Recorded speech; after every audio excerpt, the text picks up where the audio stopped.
अध्याय 1 मानव संबंधों के बारे में सृजनात्मक तरीके से सोचना। हम सभी जिंदगी में दो चीज़ें चाहते हैं, सफलता और खुशी। हम सभी अलग अलग हैं। सफलता की आपकी परिभाषा मेरी परिभाषा से अलग है, लेकिन अगर हम सफल और खुश होना चाहते हैं तो हम सभी को एक बड़े घटक से निपटना सीखना होता है। समूची सफलता और खुशी का एक आम घटक है दूसरे लोग।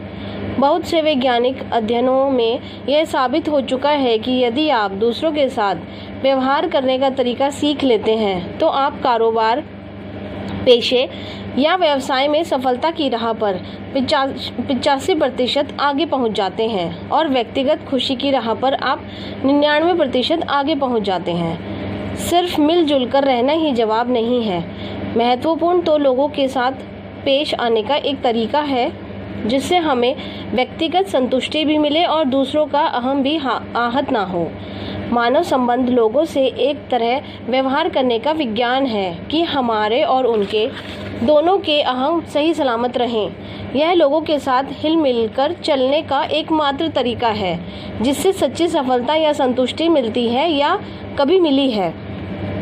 जीवन में 90% लोग इसलिए असफल हो जाते हैं क्योंकि वे लोगों के साथ कुशल व्यवहार नहीं कर पाते हैं। अपने चारों ओर देखें, क्या सबसे सफल लोग वे हैं जिनके पास सबसे ज़्यादा दिमाग है या वे जिनमें सबसे ज़्यादा योग्यता है? जो लोग सबसे खुश हैं और जीवन का सबसे ज़्यादा आनंद लेते हैं, क्या वे आपकी जान पहचान के दूसरे लोगों से ज़्यादा चतुर हैं? ज़रा ठहर कर एक पल सोचें। संभावना इस बात की है कि आपकी जान पहचान के सबसे सफल और जीवन का सबसे ज़्यादा आनंद लेने वाले लोग वही हैं जो लोगों के साथ व्यवहार में माहिर हैं। आपके व्यक्तित्व की समस्याएं दूसरे लोगों से जुड़ी समस्याएं हैं। आज करोड़ों लोग हैं जो संकोची हैं, शर्मीले हैं और सामाजिक स्थितियों में असहज अनुभव करते हैं। वे हीन महसूस करते हैं और उन्हें यह एहसास ही नहीं होता कि उनकी असली समस्या मानव संबंधों की समस्या है। यह बात उनके दिमाग में आती ही नहीं कि इंसान के रूप में वे इसलिए असफल हैं क्योंकि वे दरअसल लोगों के साथ सफलतापूर्वक व्यवहार करने में असफल हैं। लगभग इतने ही लोग होते हैं जो संकोची, शर्मीले लोगों से बहुत विपरीत दिखते हैं। कम से कम ऊपर से वे आत्मविश्वासी नज़र आते हैं। वे रौबीले होते हैं और हर सामाजिक स्थिति में सब लोगों पर हावी रहने की कोशिश करते हैं, चाहे यह घर हो, ऑफिस हो या क्लब हो। लेकिन उन्हें भी किसी चीज़ की कमी का एहसास होता है। वे हैरान होते हैं कि उनके कर्मचारी या उनके परिवार वाले उनकी कद्र क्यों नहीं करते। वे हैरान होते हैं कि लोग स्वेच्छा से सहयोग क्यों नहीं करते। उन्हें सही ढंग से कार्य करने के लिए लगातार विवश क्यों करना पड़ता है। और सबसे बढ़कर आत्म साक्षात्कार के सच्चे पलों में उन्हें यह एहसास होता है कि जिन लोगों को प्रभावित करने के लिए वे सबसे ज़्यादा आतुर हैं, उनसे उन्हें वह अनुमोदन या स्वीकृति कभी नहीं मिलती है जिनके लिए वे लालायित हैं। वे सहयोग, वफादारी और मित्रता को ज़बरदस्ती हासिल करने की कोशिश करते हैं। अपने काम कराने के लिए लोगों को मजबूर करने की कोशिश करते हैं, लेकिन वह उस पर एक चीज़ को ज़बरदस्ती नहीं ले सकते हैं जिससे वे सबसे ज़्यादा चाहते हैं। वे लोगों को खुद को पसंद करने के लिए मजबूर नहीं कर सकते। उनकी यह हसरत इसलिए कभी पूरी नहीं हो पाती क्योंकि वे लोगों के साथ व्यवहार करने की कला में पारंगत नहीं हैं। चाहे हम इस बात को पसंद करें या ना करें, लोग संसार में हमेशा रहेंगे। आधुनिक संसार में हम दूसरे लोगों के बिना कोई सफलता या खुशी हासिल कर ही नहीं सकते। सबसे सफल डॉक्टर, वकील या सेल्स पर्सन हमेशा वह नहीं होता जो सबसे ज़्यादा बुद्धिमान या सबसे ज़्यादा कुशल है। सबसे सुखी पति पत्नी वे नहीं होते जो सबसे ज़्यादा आकर्षक हैं। किसी भी क्षेत्र में सफल लोगों को देख लें, वहाँ आपको एक ऐसा शख्स मिलेगा जो लोगों के साथ व्यवहार करने की कला में माहिर है। एक ऐसा शख्स जिसे दूसरों के साथ व्यवहार का तरीका आता है। मानव संबंधों में योग्यता की किसी अन्य क्षेत्र में योग्यता हासिल करने जैसी है। यहाँ भी सफलता कुछ बुनियादी सिद्धांतों को समझने और उसमें माहिर बनने पर निर्भर होती है। आपको सिर्फ यह नहीं पता होना चाहिए कि क्या करना है, बल्कि यह भी पता होना चाहिए कि आप इसे क्यों कर रहे हैं। जहाँ तक बुनियादी सिद्धांतों का सवाल है, सभी लोग एक जैसे होते हैं, लेकिन आपसे मिलने वाला हर व्यक्ति अलग होता है। यदि आप हर व्यक्ति से सफलतापूर्वक व्यवहार करने के लिए अलग अलग पैंतरा सीखने की कोशिश करेंगे तो यह नामुमकिन है। आप ऐसा कभी कर ही नहीं सकते। लोगों को प्रभावित करने वाला चालाकी नहीं बल्कि एक कला है। जब आप सतही मशीनी अंदाज से चालें चलते हैं तो आप वही सब करते हैं जो व्यवहार के तरीके में माहिर व्यक्ति करता है, लेकिन यह तरीके करने के लिए कारगर नहीं होते, जबकि उनके लिए होते हैं। इस पुस्तक का उद्देश्य आपको मानव स्वभाव की समझ देना है। लोग उस तरह काम क्यों करते हैं जिस तरह वे करते हैं। इस पुस्तक में बताई गई तकनीकों का परीक्षण मेरे मानव संबंध गोष्ठियों में हिस्सा लेने वाले हजारों लोगों पर किया गया है। ये सिर्फ मेरे प्रिय विचार ही नहीं है कि आपको लोगों के साथ किस तरह व्यवहार करना चाहिए। ये तो ऐसे विचार हैं जो इस परीक्षण में खरे उतरे हैं कि आपको लोगों के साथ अनिवार्य कैसा व्यवहार करना चाहिए, बशर्ते आप उनके साथ सुखद संबंध बनाना चाहें और साथ ही अपनी मनचाही चीज़ भी पाना चाहें। हाँ, हम सभी सफलता और खुशी चाहते हैं। वह ज़माना गुजर गया है, बशर्ते यह कभी रहा हो, जब आप अपने लक्ष्य हासिल करने के लिए लोगों को मजबूर कर सकते थे कि वे आपको आपकी मनचाही चीज़ दे दें।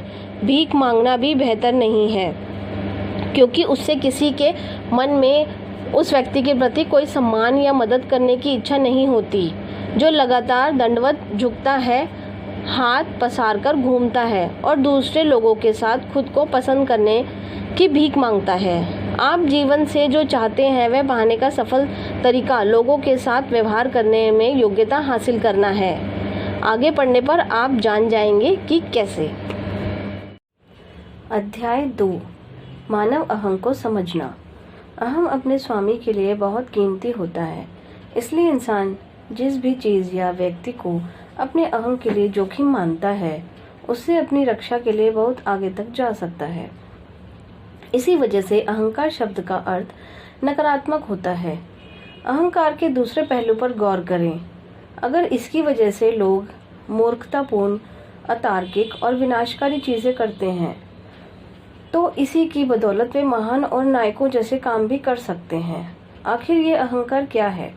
संपादक और मानवतावादी एडवर्ड बोक ने कहा था कि संसार जिसे अहंकार और दंभ कहता है, वह दरअसल इंसान में भरी गई दैवी चिंगारी है, और जिन लोगों ने अपने भीतर की दैवी चिंगारी सुलगा ली है, सिर्फ वही आज तक महान काम कर पाए हैं। आप इसे चाहे जो भी नाम देना चाहें, मानव गरिमा, व्यक्तित्व या अनूठापन, हर व्यक्ति के हृदय की गहराई में कोई ऐसी चीज़ होती है जो महत्वपूर्ण है और सम्मान की मांग करती है। हर इंसान का व्यक्तित्व खास और अनूठा होता है। इंसान की सबसे शक्तिशाली प्रेरणा यह होती है कि वह सभी शत्रुओं के खिलाफ इस महत्वपूर्ण चीज़ की रक्षा करे।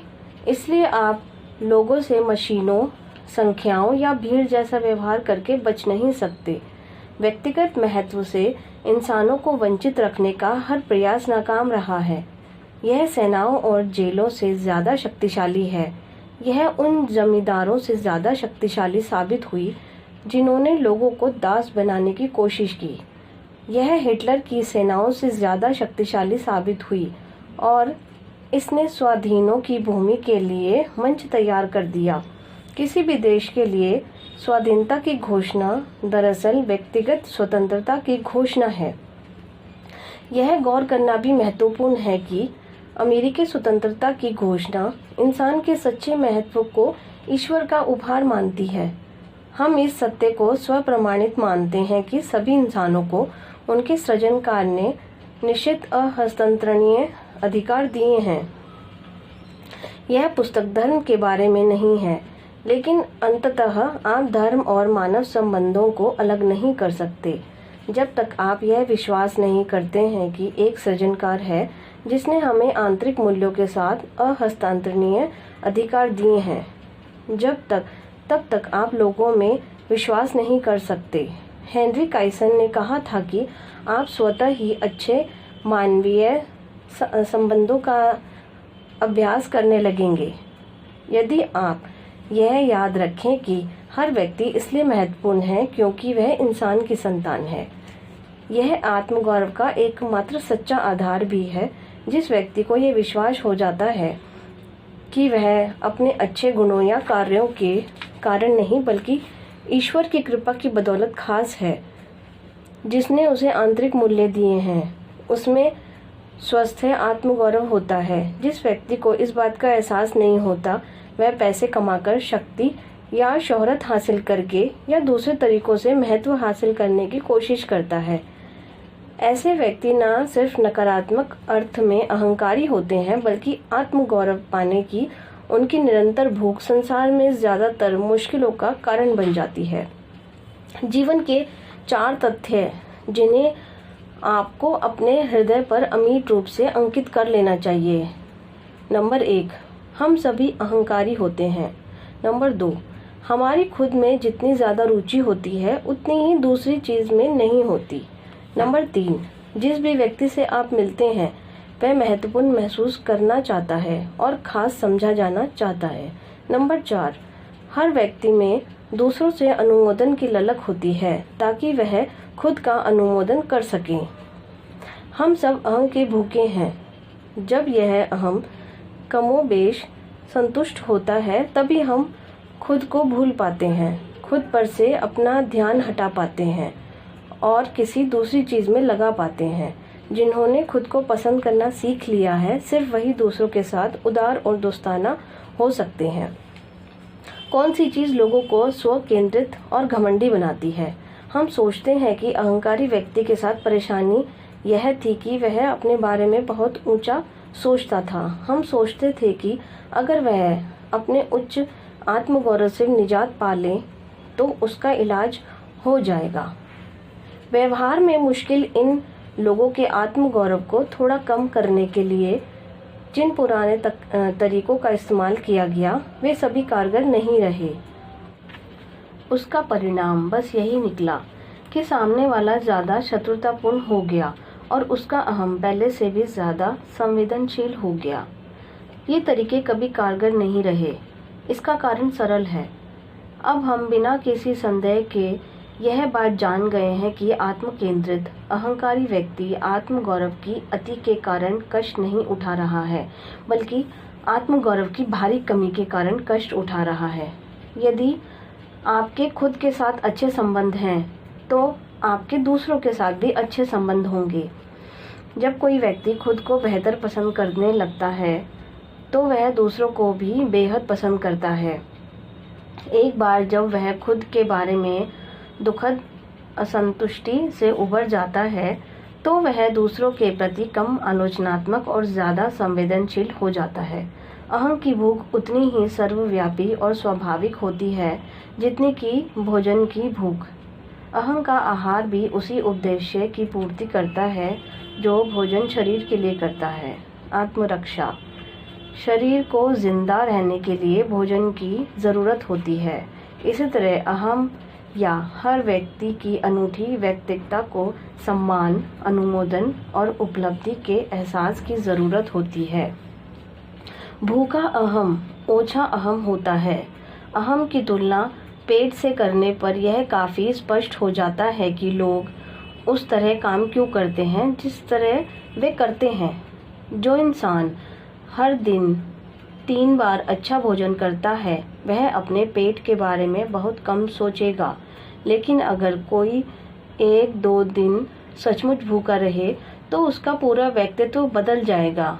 वह ज़्यादा आलोचनात्मक बन जाता है, वह किसी भी चीज़ से खुश नहीं होती है और वह लोगों पर भड़क उठता है। उसे यह बताने से कोई फ़ायदा नहीं होता कि उसकी समस्या यह है कि वह पेट के बारे में अति चेतन है और उसे अपना ध्यान पेट से हटा लेना चाहिए। उसके इलाज का सिर्फ एक तरीका है, बचाव के लिए प्रकृति की मांग को पूरा करना। प्रकृति ने हर प्राणी में एक सहज बोध भरा है जो कहता है आप और आपकी बुनियादी ज़रूरतें सबसे पहले आती हैं। इसलिए जब तक आपकी भूख शांत नहीं होगी तब तक वह किसी दूसरी चीज़ पर ध्यान नहीं दे पाएगा। आत्म केंद्रित व्यक्ति के मामले में भी काफ़ी कुछ ऐसा ही होता है।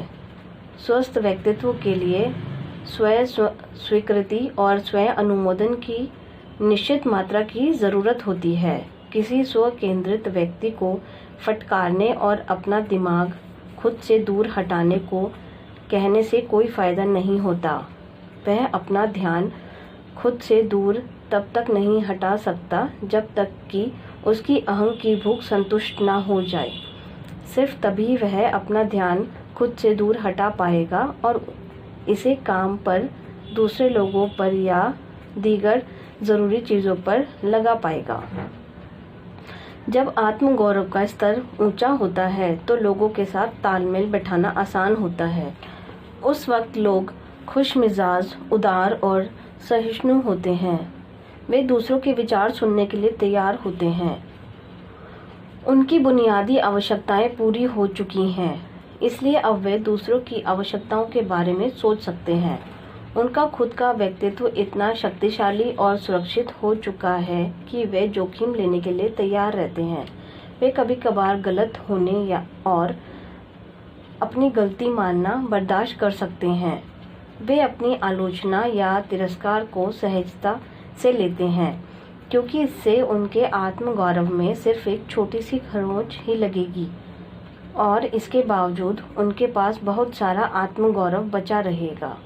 सभी लोग जानते हैं कि अधीनस्थों की तुलना में शिखर पर बैठा इंसान से व्यवहार करना आम तौर पर ज़्यादा आसान होता है। प्रथम विश्व युद्ध के दौरान एक सैनिक ने चिल्लाकर कहा, उस कमबख्त माचिस को बुझाओ, लेकिन उसे तब शर्मिंदगी झेलनी पड़ी जब उसने देखा कि माचिस दरअसल जनरल ब्लैक जैक पर्शिंग ने जलाई थी। जब उसने बुदबुदाकर माफ़ी मांगी तो जनरल पर्शिंग ने उनकी पीठ थपथपाकर कहा, बस इस बात की खुशी मनाओ कि मैं सेकंड लेफ्टिनेंट नहीं हूँ। छोटा बनने के लिए आपको खुद को नीचे करना होता है। जब आत्मगौरव का स्तर बहुत कम होता है तो मुश्किलें आसानी से हावी हो जाती हैं। आत्मगौरव बहुत ज़्यादा नीचे होने पर लगभग हर चीज़ जोखिम बन जाती है। ऐसे व्यक्ति को एक आलोचनात्मक निगाह या एक कटु शब्द तबाह कर सकता है। जो संवेदनशील व्यक्ति सहज सामान्य टिप्पणी में भी कोई ताना या दोहरा अर्थ देख लेते हैं, वे कम आत्मगौरव से पीड़ित हैं। बड़बोले, दिखावटी और दबंग इंसान के साथ भी यही समस्या है। दूसरों में आत्मगौरव की कमी से उत्पन्न मुश्किलों से निपटना, उन्हें खुद को बेहतर पसंद करने में उनकी मदद करें। जब कोई घमंडी व्यक्ति आपको अपनी औकात दिखाने की कोशिश करता है तो आप दो चीज़ें याद करके उसके व्यवहार को समझ सकते हैं। सबसे पहले उसे अपने खुद के स्वमहत्व को बढ़ाने की सख्त ज़रूरत है और वह आपको नीचे गिराकर यही करना चाहता है। दूसरे, वह डरा हुआ है, उसके आत्मगौरव का स्तर इतना कम है कि आपका एक चुभता हुआ वाक्य इसे पूरी तरह धराशायी कर देगा। हालांकि उसे पक्का यकीन नहीं है कि आप उसके आत्म महत्व को निशाना साधेंगे, लेकिन फिर भी वह यह जोखिम लेना गवारा नहीं कर सकता। वह इसी एकमात्र सुरक्षित रणनीति का इस्तेमाल कर सकता है कि उसकी असलियत आप पर उजागर होने से पहले ही वह आपको नीचे गिरा दे। उसे नीचे गिराने की कोशिश करके मुश्किल को ना बढ़ाएं। तानों, चुभने वाली टिप्पणी और बहस करने से बचें। अगर आप जीत गए तो आत्मगौरव का उसका निचला स्तर पहले से भी नीचे लुढ़क जाएगा और इस वजह से उसके साथ व्यवहार करना पहले से भी ज़्यादा मुश्किल हो जाएगा। इसकी बजाय उसके भूखे अहम को पोषण दें, शेर को मेमने में बदल दें। फिर वह आप पर घुर्राना और झपटना बंद कर देगा। यह नीति सिर्फ मुश्किल लोगों पर ही नहीं बल्कि हर एक पर काम करती है। हर इंसान ज़्यादा रुचिकर, ज़्यादा समझदारी भरा और ज़्यादा सहयोगी बन पाता है जब आप उसके अहं को पोषण देते हैं, झूठी चापलूसी से नहीं बल्कि सच्ची प्रशंसा से। जिन लोगों से आप व्यवहार करते हैं उनमें अच्छी बातों की तलाश करें, ऐसी बातें जिनकी आप प्रशंसा कर सकें। हर दिन कम से कम 5 सच्ची प्रशंसाएं करने की आदत डालें और देखें कि दूसरों के साथ आपके संबंध कितने सुचारू बन जाएंगे। दूसरों की मदद करें ताकि वह खुद को ज़्यादा पसंद कर सकें। श्रेष्ठता या कृपा दिखाने के अंदाज में ऐसा करने की कोशिश ना करें। अगर आपने ऐसा किया तो आपकी श्रेष्ठता के दंभ से वे शत्रु बन जाएंगे। मानव संबंधों का पहला नियम है, लोग काफ़ी हद तक अपने खुद के अहं को बढ़ाने के लिए ही काम करते हैं या इसी प्रयास में विफल हो जाते हैं। जब आप किसी को एक निश्चित तरीके से काम करने के लिए राज़ी करने की कोशिश कर रहे हो और तर्क नाकाम हो जाए तो उसके अहं को बढ़ाने वाला कारण आजमाएं। दूसरों को आपकी मदद करने का एक व्यक्तिगत कारण दें। कुछ समय पहले मैं एक शहर गया था जहां एक राष्ट्रीय सम्मेलन आयोजित हो रहा था। अप्रत्याशित कारोबार गतिविधियों की वजह से मुझे रात वहीं बितानी पड़ी। कोई रिजर्वेशन न होने की वजह से मैं एक होटल में गया जहां मैं प्रातः रुकता था। रिसेप्शन पर कमरा लेने की कोशिश करने वालों की भीड़ लगी थी। तभी मुझे एक परिचित क्लर्क दिखाई दिया। उसने माफ़ी मांगते हुए कहा, देखिए लेस, आपको हमें पहले ही बता देना चाहिए था कि आप आ रहे हैं। मैं इन परिस्थितियों में आपके लिए कुछ नहीं कर सकता। मैंने जवाब दिया, ऐसा लगता है कि हमारे सामने एक समस्या है, लेकिन मैं जानता हूँ कि अगर इस शहर में कोई व्यक्ति इस समस्या का समाधान खोज सकता है तो वह आप ही हैं। मगर आप मुझे कमरा नहीं दिला सकते तो बेहतर होगा कि मैं हार मान लूं और जाकर पार्क में सो जाऊं। उसने कहा, देखिए, आधा घंटे बाद आकर मिले, मैं देखता हूं कि क्या कोई इंतज़ाम हो सकता है। इस दौरान उसे अनौपचारिक सम्मेलनों में इस्तेमाल होने वाले एक छोटे लिविंग रूम की याद आ गई, जिसे एक अतिरिक्त पलंग डालकर बेडरूम बनाया जा सकता था। मुझे कमरा मिल गया और उसे उपलब्धि का एहसास मिल गया। उसने हम दोनों के सामने यह साबित करके अपने अहं को बढ़ा लिया, अगर कोई यह काम कर सकता है तो मैं भी कर सकता हूँ। खुद को ज़्यादा पसंद करने में लोगों की मदद करें। आत्मगौरव की उसकी भूख को संतुष्ट करें। अध्याय 3, दूसरों को महत्वपूर्ण महसूस कराने का महत्व। हर इंसान मानव संबंधों में मिलेनियर होता है।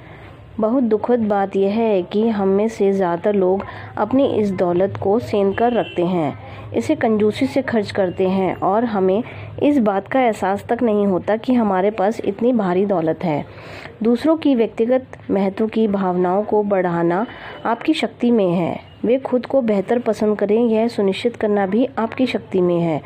वे प्रशंसा और स्वीकृति महसूस करें, यह सुनिश्चित करना भी आपकी शक्ति में है।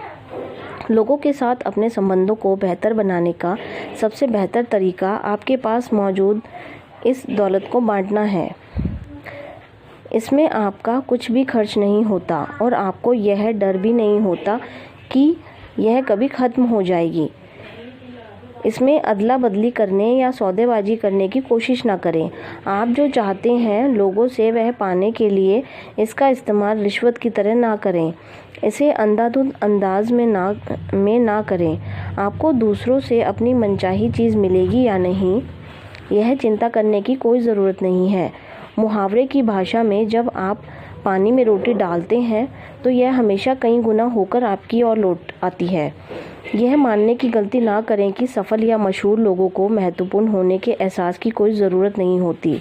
शिष्टाचार, विनम्रता और दस्तूर का आधार ही व्यक्तिगत महत्व की सर्वव्यापी भूख है। शिष्टाचार और विनम्रता सिर्फ वे तरीके हैं जिनसे हम सामने वाले के महत्व को जताते हैं। हम सभी को यह महसूस करने की ज़रूरत होती है कि हम महत्वपूर्ण हैं। हमें यह महसूस करने की ज़रूरत होती है कि सामने वाले हमारे महत्व को पहचानते और स्वीकार करते हैं।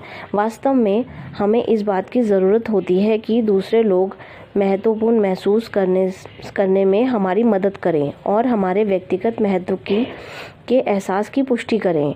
अपने बारे में हमारी भावनाएं काफ़ी हद तक उन भावनाओं का प्रतिबिंब होती है जो दूसरे लोग हमारे बारे में व्यक्त करते हैं। कोई भी इंसान अपनी गरिमा और महत्व को कायम नहीं रख सकता अगर उससे मिलने वाला हर व्यक्ति उसके साथ महत्वहीन जैसा बर्ताव करता हो। इससे यह स्पष्ट हो जाता है कि छोटी छोटी महत्वहीन दिखने वाली बातों के मानव संबंधों में बहुत विकट परिणाम हो सकते हैं। क्या आपने कभी सुना है कि लोग तलाक मांगते समय कैसे कैसे कारण देते हैं? वह बड़े मज़े से हर एक को बताता था कि मैं पैसे के बारे में कितनी मूर्ख हूँ, या जब वह खाना बनाती थी तो बिल्ली को हमेशा मुझसे पहले खिलाती थी। ये छोटी छोटी चीज़ें हैं, लेकिन इन्हें दोहराने से सामने वाले व्यक्ति को यह संदेश मिलता है, मैं नहीं सोचता कि आप बहुत महत्वपूर्ण हैं। याद रखें, किसी विस्फोट को शुरू करने के लिए सिर्फ एक छोटी सी चिंगारी की ज़रूरत होती है। आप जो छोटी छोटी चीज़ें करते और कहते हैं, उनसे प्रतिक्रियाओं की श्रृंखला शुरू हो सकती है। आपको सामने वाले व्यक्ति को मान्यता देनी चाहिए। दूसरे देशों के साथ कूटनीतिक संबंधों में सरकारें किसी दूसरे देश को मान्यता देने की बात करती हैं या उन्हें मान्यता देती हैं। दूसरों के साथ हमारे कूटनीतिक संबंधों में हम भी इससे सबक ले सकते हैं। कर्मचारियों में असंतुष्टि के मुख्य कारण ये हैं। नंबर 1, सुझावों के लिए श्रेय देने में असफलता। नंबर 2, शिकायतें दूर करने की असफलता। नंबर 3, प्रोत्साहित करने की असफलता। नंबर 4, दूसरों के सामने कर्मचारियों की आलोचना करना। नंबर 5, कर्मचारियों की राय मांगने में असफलता। नंबर 6, कर्मचारियों को उनकी प्रगति की जानकारी देने की असफलता। नंबर 7, पक्षपात। गौर करें कि इनमें से हर बिंदु का संबंध कर्मचारी के महत्व को पहचानने की असफलता से जुड़ा है। दूसरों को महत्वपूर्ण महसूस कराने के चार तरीके ये हैं। नंबर 1, दूसरे लोगों को महत्वपूर्ण माने। पहले नियम पर अमल करना सबसे आसान है। बस अपने मन में यह दृढ़ विश्वास रखें कि दूसरे लोग महत्वपूर्ण हैं। ऐसा करने पर सामने वालों को आपका नज़रिया पता चल जाएगा, भले ही आप कोशिश ना कर रहे हों। यही नहीं, इससे चालबाजी की ज़रूरत खत्म हो जाती है और आपके मानव संबंध ईमानदारी की बुनियाद पर बनते हैं। यदि आप मन ही मन सब सोच रहे हो कि दूसरे लोग तुच्छ हैं, तो आप उन्हें अपनी उपस्थिति में महत्वपूर्ण महसूस नहीं करा सकते। ज़रा सोचें, हम पृथ्वी पर लोगों जितना महत्वपूर्ण या रोचक और कौन है? नंबर 2, लोगों पर गौर करें। क्या आपने कभी इस बारे में सोचा है कि आप सिर्फ उन्हीं चीज़ों पर गौर करते हैं जो आपके लिए महत्वपूर्ण होती हैं? वास्तव में आप अपने आसपास की चीज़ों का सिर्फ एक छोटा सा हिस्सा ही देखते हैं। आप ध्यान देने के लिए सिर्फ उन्हीं चीज़ों को चुनते हैं जिन्हें आप महत्वपूर्ण मानते हैं। एक ही सड़क पर चलने वाले 5 लोग शायद 5 अलग अलग चीज़ों पर गौर करेंगे। इसका कारण यह है कि उनकी अलग अलग चीज़ों में रुचि होती है। इसलिए जब कोई हम पर गौर करता है तो यह हमारी बहुत बड़ी प्रशंसा है।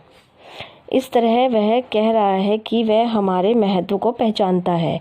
वह हमारे मनोबल को एक बड़ा प्रोत्साहन दे रहा है। परिणाम यह होता है कि हम ज़्यादा दोस्ताना और ज़्यादा सहयोगी बन जाते हैं और ज़्यादा कड़ी मेहनत करते हैं।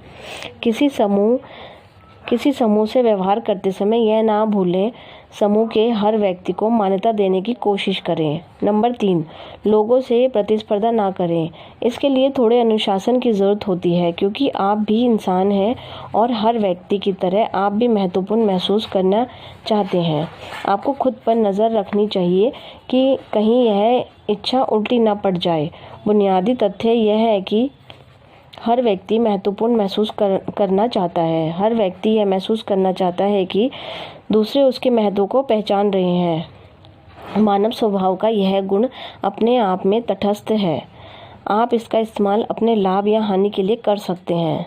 जिस तरह आप चाकू से अपनी ब्रेड पर बटर लगा सकते हैं या अपना गला काट सकते हैं, दूसरों के साथ व्यवहार में यह प्रलोभन हमेशा मौजूद रहता है कि हम खुद को महिमा मंडित करके उन्हें प्रभावित कर दें। चेतन या अचेतन रूप से हम एक अच्छी छाप छोड़ना चाहते हैं। जब कोई हमें उसके लिए किसी बड़े काम करने के बारे में बताता है तो हम तुरंत ही उससे भी ज़्यादा बड़े काम के बारे में सोचने लगते हैं जो हमने किया है।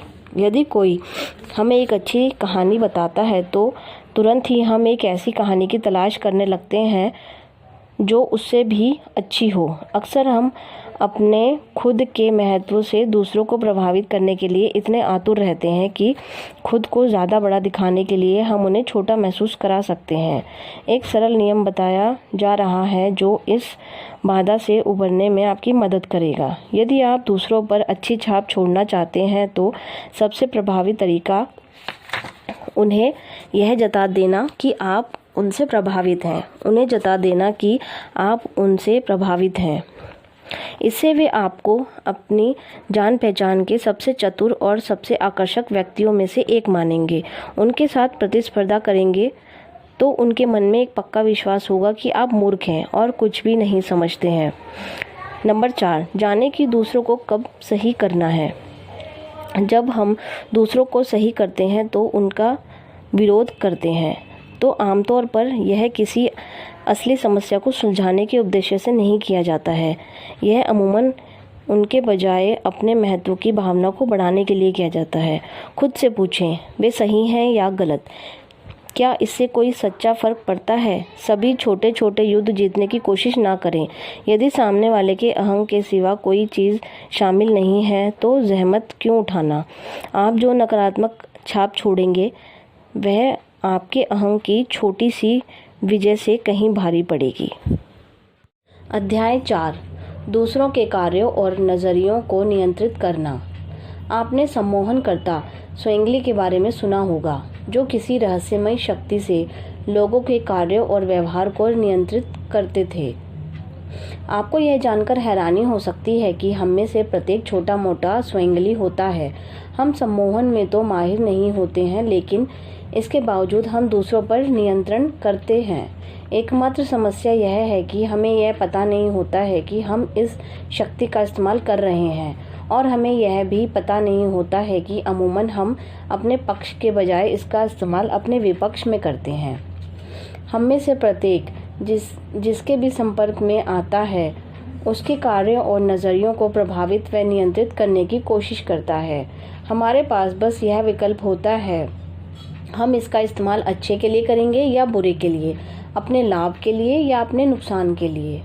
आपको यह जानकर हैरानी हो सकती है कि जब भी कोई आपके साथ अशिष्टतापूर्ण बर्ताव किया या अतार्किक ढंग से काम करता है तो हो सकता है उसे आपने ही निमंत्रित किया हो। आपको वही नज़रिया अपनाना चाहिए जो आप दूसरों में देखना चाहते हैं। लोग दूसरों के नज़रिए और कार्य पर वैसी ही प्रतिक्रिया करते हैं। इस सिद्धांत पर अमल करने से आपको आश्चर्यजनक परिणाम मिलते हैं। हर व्यक्ति सही चीज़ करना चाहता है। जीवन में हमारे सामने जो मंच तैयार होता है उसी के अनुरूप हम अपनी भूमिका निभाते हैं। हमारे मन में एक अचेतन आकांक्षा यह रहती है कि हम अपने बारे में दूसरों की राय के अनुरूप अच्छे या बुरे बने। लोक व्यवहार में हम दूसरों के व्यवहार में अपने खुद के नज़रिए की झलक देखते हैं। ऐसा लगता है मानो हम किसी दर्पण के सामने खड़े हों। जब हम मुस्कुराते हैं तो आईने वाला भी मुस्कुराता है। जब हम त्योरी चढ़ाते हैं तो वह भी त्योरी चढ़ा लेता है, और जब हम चिल्लाते हैं तो वह भी पलटकर चिल्लाता है। यह जानने के बाद आप दूसरों की भावनाओं को काफ़ी आश्चर्यजनक हद तक नियंत्रित कर सकते हैं। जब आप खुद को किसी विस्फोटक स्थिति में पाएं जो किसी भी पल हाथ से बाहर निकल सकती हो, तो अपनी आवाज़ नीची कर लें और इसे मृदु रखें। इससे दूसरे भी अपनी आवाज़ नीची रखने के लिए मजबूर हो जाएंगे। अगर वे अपनी आवाज़ मृदु रखते हैं तो वे नाराज़ और भावनात्मक नहीं हो सकते। ध्यान रहे, अगर आप अपने सामने वाले के गुस्सा होने के बाद इस तकनीक का इस्तेमाल करेंगे तो यह काम नहीं करेगी, लेकिन क्रोध के आने से पहले इस तकनीक का इस्तेमाल कारगर होता है। उत्साह संक्रामक होता है। उत्साह सर्दी से ज़्यादा संक्रामक होता है और तटस्थता या उत्साह की कमी भी। आप किसी को कोई सामान तब तक नहीं बेच सकते जब तक कि आप उसके बारे में खुद उत्साहित ना हो। विश्वास से विश्वास उत्पन्न होता है। जिस तरह आप अपने उत्साह से दूसरों को उत्साहित कर सकते हैं, ठीक उसी तरह आप विश्वास पूर्वक काम करके दूसरों का विश्वास जीत सकते हैं। दुखद सच्चाई यह है कि औसत योग्यता वाले कई लोग असाधारण गुणों वाले लोगों से आगे निकल जाते हैं, क्योंकि वे जानते हैं कि विश्वास के साथ काम कैसे किया जाता है। सभी महान लीडर यह बात जानते हैं। मिसाल के तौर पर, जब नेपोलियन के सामने निर्वासन के बाद उन्हें पकड़ने के लिए फ्रांसीसी सेना भेजी गई, तो वे बहादुरी से उनके सामने आए। उन्होंने परम विश्वास के साथ काम किया, मानो उन्हें यह उम्मीद थी कि सेना उनके आदेश मानेगी। नतीजा यह हुआ कि सेना ने उनके आदेश माने। जॉन डी रॉकफेलर ने भी इसी तकनीक का इस्तेमाल किया था। जब एक कर्ज देने वाले ने यह सुझाव दिया कि वह उधार वापस चाहता है, तो रॉकफेलर ने झटके से अपनी चेकबुक निकाली। उन्होंने पूछा, आप क्या ज़्यादा पसंद करेंगे, नकद या स्टैंडर्ड ऑयल के शेयर? वे इतने शांत और आत्मविश्वासी नज़र आ रहे थे कि लगभग सभी कर्ज देने वाले ने शेयर का विकल्प चुना और किसी को भी इस बात पर कभी अफसोस नहीं हुआ। यदि आप खुद में विश्वास करते हैं तो इस तरह काम करते हैं मानो आपको खुद पर विश्वास है, तो दूसरे भी आप पर विश्वास करने लगेंगे। अपने व्यक्तित्व में थोड़ी चुंबकीयता भरें। आत्मविश्वास कई सूक्ष्म तरीकों से झलकता है। हो सकता है कि हमने कभी विश्लेषण ना किया हो कि हमें किसी खास व्यक्ति पर विश्वास क्यों है, लेकिन अवचेतन रूप से हम इन छोटे छोटे संकेतों के आधार पर दूसरों का मूल्यांकन करते हैं। नंबर 1, अपनी चाल पर गौर करें। आपकी शारीरिक क्रियाएं आपके मानसिक नज़रिए को व्यक्त करती हैं। यदि आप किसी को झुके कंधों के साथ चलते देखते हैं तो आप सोचते हैं कि उनका बोझ इतना भारी है कि उठ नहीं रहा है। वे हताशा और निराशा का भारी बोझ ढोते नजर आते हैं। यदि किसी की आत्मा पर कोई बोझ है तो यह हमेशा उसके शरीर को भी झुका देता है। अगर कोई सिर और आंखें नीची करके चलता है तो आप एक निराशावादी व्यक्ति को देख रहे हैं। भीरू व्यक्ति अनिश्चित झिझकते हुए कदमों से चलता है, मानो उसे खुलकर चलने में डर लगता हो। विश्वास से भरा इंसान साहस के साथ कदम उठाता है। उसका सीना तना होता है, उसकी आंखें सीधी और ऊपर एक लक्ष्य की ओर होती हैं जिस तक पहुंचने का उसे पूरा विश्वास होता है। नंबर 2, आपका हाथ मिलाने का अंदाज सामने वाले को इस बारे में बहुत कुछ बता देता है कि आप अपने बारे में कैसा महसूस करते हैं। मरियल गीले कपड़े जैसा हाथ मिलाने वाले आदमी का आत्मविश्वास कम होता है। हड्डी चकनाचूर करने वाला आत्मगौरव के अभाव की भरपाई कर रहा है। दृढ़ हाथ मिलाना और बस थोड़ा सा दबाने से यह संदेश मिलता है, मेरी चीज़ों पर दृढ़ पकड़ है, और आत्मविश्वास दर्शाता है। नंबर 3, आपकी आवाज़ के लहजे को संयत रखें। हम अपनी आवाज़ के ज़रिए खुद को जितना ज़्यादा व्यक्त करते हैं उतना किसी दूसरे तरीके से नहीं करते। आवाज़ संवाद का सबसे ज़्यादा विकसित माध्यम है। आपकी आवाज़ आपके विचारों को ही संप्रेषित नहीं करती है, यह अपने बारे में आपकी भावनाओं को भी उजागर करती है। अपनी आवाज़ को सुनें। इसमें निराशा का पुट है या साहस का? क्या आपको रोने बिसुरने की आदत पड़ गई है? आप आत्मविश्वास के साथ बोलते हैं या बस बुदबुदाते हैं? नंबर 4, मुस्कान के जादुई स्विच का इस्तेमाल करें। सच्ची मुस्कान दूसरों में दोस्ताना भाव जगा देती है। सिर्फ चेहरे से ही ना मुस्कुराएं, भीतर से मुस्कुराएं। हर व्यक्ति को एक अच्छी मुस्कान का वरदान मिला है, बस इसे बाहर निकालने की देर होती है। यदि आप अपनी मुस्कान का इस्तेमाल नहीं कर रहे हैं तो आप उस व्यक्ति की तरह हैं जिसके पास बैंक में 10 लाख तो हैं लेकिन चेकबुक नहीं है। लोगों से बेहतर प्रदर्शन कराने का एकमात्र तरीका विंस्टन चर्चिल की सलाह पर अमल करना है। मैंने पाया है कि यदि आप किसी व्यक्ति को कोई गुण हासिल करते देखना चाहते हैं तो इसका सर्वश्रेष्ठ तरीका उस पर वह गुण चिपकाना है। दूसरों को जता दें कि आप उन पर भरोसा करते हैं और वे भरोसेमंद बन जाएंगे। जो लोग दूसरों को बेहतर बनाने की कोशिश में उन्हें शर्मिंदा करते हैं, धमकाते हैं या सलाह देते हैं कि उन्हें क्या करना चाहिए, वे शायद ही कभी सफल होते हैं। अक्सर वे मामलों को बदतर बना देते हैं। कोई भी पूरी तरह अच्छा या बुरा नहीं होता। हम सभी के व्यक्तित्व के अलग अलग पहलू होते हैं। हम जो पहलू पेश करते हैं वह वही होता है जो दूसरे हमारे अंदर से बाहर निकलते हैं। दूसरों के अच्छे और उदार पहलू को बाहर निकालने के लिए संवाद और मनोविज्ञान का इस्तेमाल करें। आज ही एक उत्साही, आत्मविश्वासी नज़रिया और अंदाज विकसित करना शुरू करें। खुलकर बोलें, अपनी मुद्रा पर गौर करें, अपना सिर उठाकर चलें, आत्मविश्वास भरे कदमों से चलें, मानो आप किसी महत्वपूर्ण जगह जा रहे हों। अध्याय 5, एक अच्छा प्रभाव छोड़ना। हम जिस अंदाज में दूसरों की ओर जाते हैं, हमारे शुरुआती शब्द और कार्य लगभग हमेशा पूरी मुलाकात का माहौल तय कर देते हैं। आप दूसरों के कार्यों और नज़रियों को काफ़ी हद तक नियंत्रित कर सकते हैं, बशर्ते आप उसी अंदाज में बातचीत शुरू करें जिस पर आप इसे ख़त्म करना चाहते हैं। यदि आप कारोबार पर बातचीत कर रहे हैं तो कारोबारी अंदाज में शुरुआत करें। यदि आप अनौपचारिक बनना चाहते हैं तो अनौपचारिक अंदाज में शुरुआत करें। दूसरे उसी अनुरूप व्यवहार करेंगे।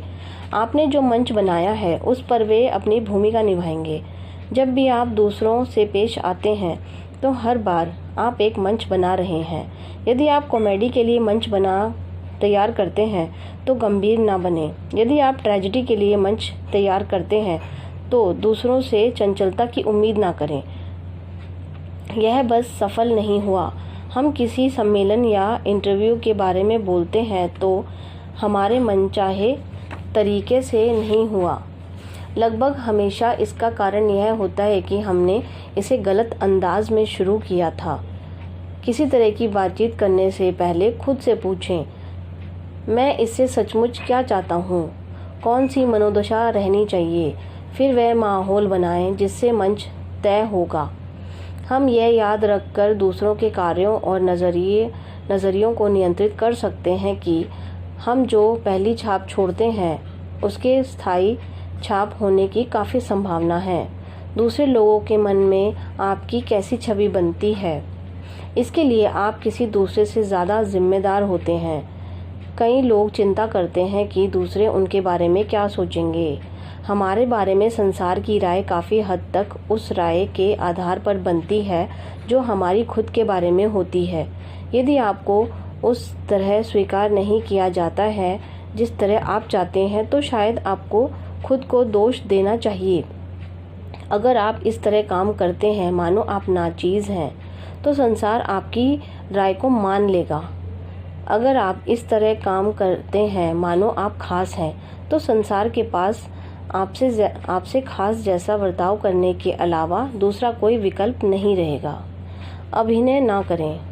हम सब खुद को जितना चतुर समझते हैं अवचेतन रूप से हम उससे ज़्यादा चतुर होते हैं। हो सकता है कि चेतन मन लोगों के ओढ़े हुए नकाबों का विश्लेषण करने और उनकी असलियत पहचानने में ज़्यादा चतुर ना हो, लेकिन हमारा अवचेतन इस मामले में बहुत चतुर होता है। हमारा अवचेतन मन हमें बता देता है कि अभिनय करने वाला व्यक्ति दरअसल हमारे बारे में अच्छी राय नहीं रखता है।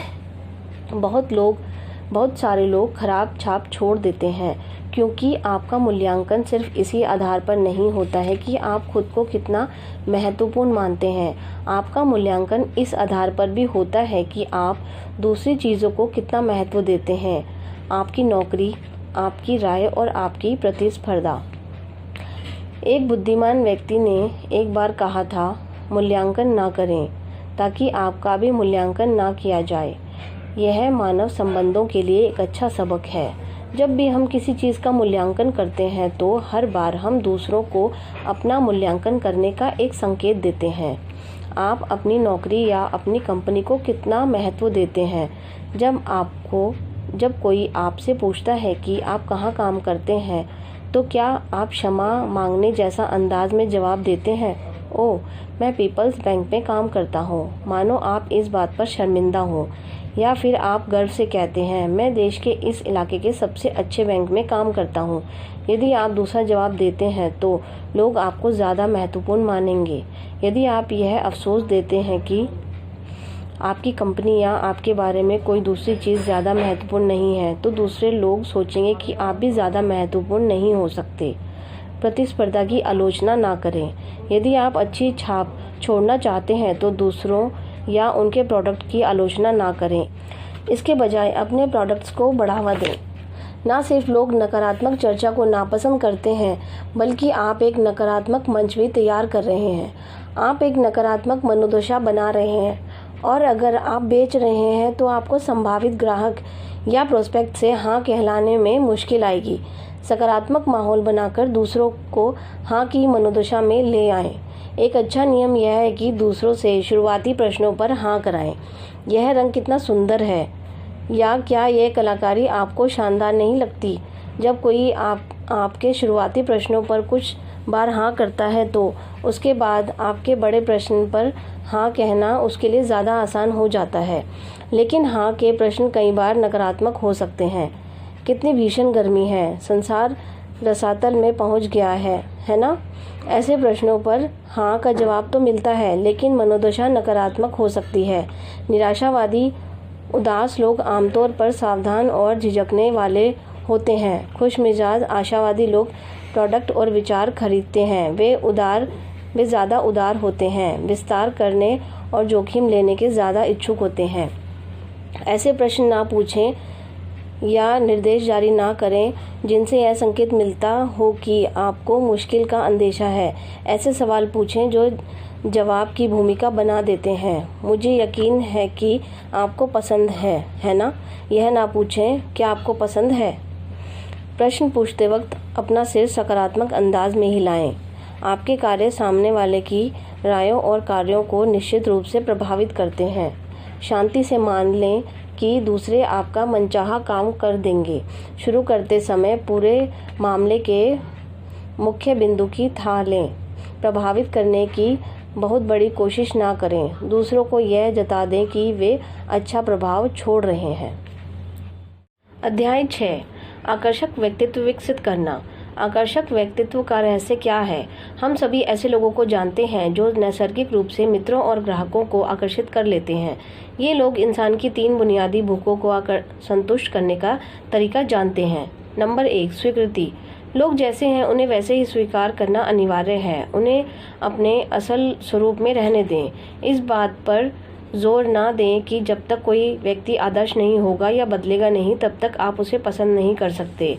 नैतिक जिरह बख्तर ना बनाएं और आपके अनुमोदन के लिए दूसरों से इसे पहनने की अपेक्षा ना करें। जो व्यक्ति आलोचना करता है, दूसरों में दोष खोजता है, हमेशा यह देखता है कि लोग कहाँ पर कमतर हैं। जो हमेशा समाधान का सुझाव देता रहता है, वह लोकप्रियता के काफ़ी नीचे की पायदान पर रहता है।